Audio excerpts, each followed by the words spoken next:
So I would love to show you guys some of the equipment that we'd be able to use on shoots to help enforce social distancing. However, there is actually a shoot today that Jay's on with Izzy and Naomi. Therefore, I can't show you the equipment because they're using it.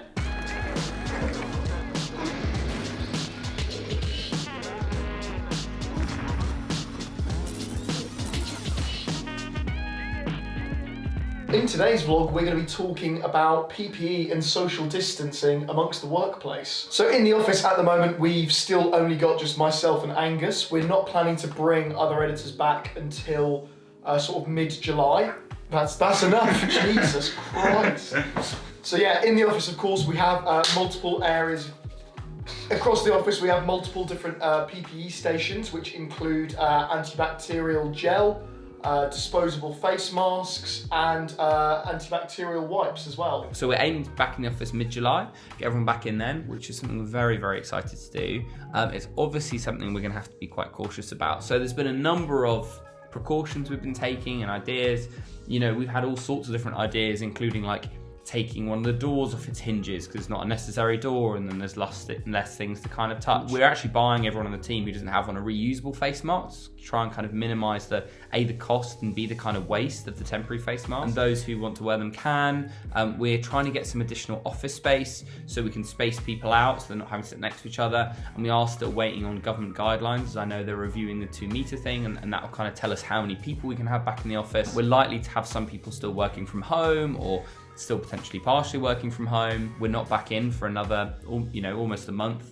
So over the next 2 weeks, we'll spend some time kind of really thinking about our process and how we're going to get everyone back to work safely, and then how to get everyone really excited again, and what we're going to share with the team and our plans and everything else. So today we're talking about socially distancing on shoots and in day-to-day work life moving forward. So our colleagues and our clients are obviously vital to our business, and protecting the health and safety and welfare of those individuals is paramount for us. But some of the ways that we've been able to get around that and kind of ensure that we're keeping distance where possible between our team members. We've taken measures for sort of distributing drives via post, delivery service, and where there's no need for that kind of physical transfer, use the appropriate PPE, gloves, masks, whenever we're kind of meeting people, keeping that 2-metre distance where possible. It's all vital, and some of the steps we're taking to kind of protect our colleagues and our clients moving forward. So I would love to show you guys some of the equipment that we'd be able to use on shoots to help enforce social distancing. However, there is actually a shoot today that Jay's on with Izzy and Naomi. Therefore, I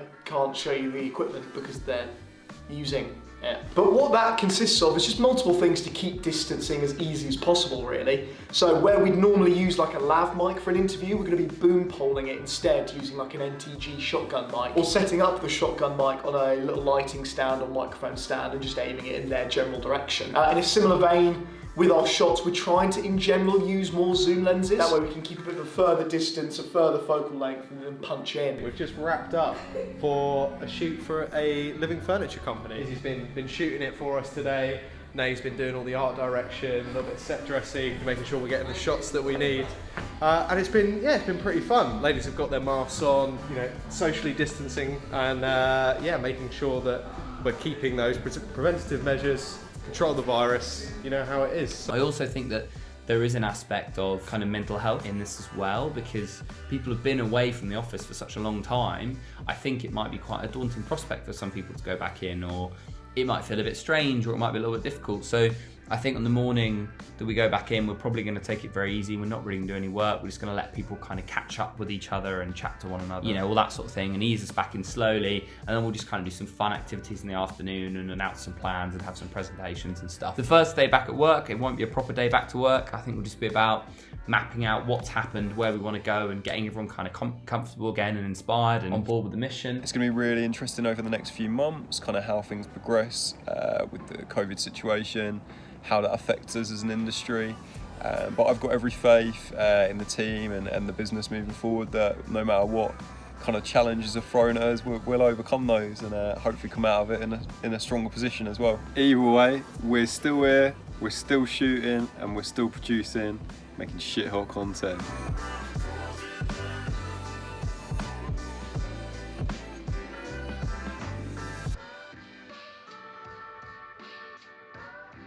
Keep that fire burning, keep that fire burning, keep keep that fire burning, keep that fire burning, keep that fire burning, keep that fire burning,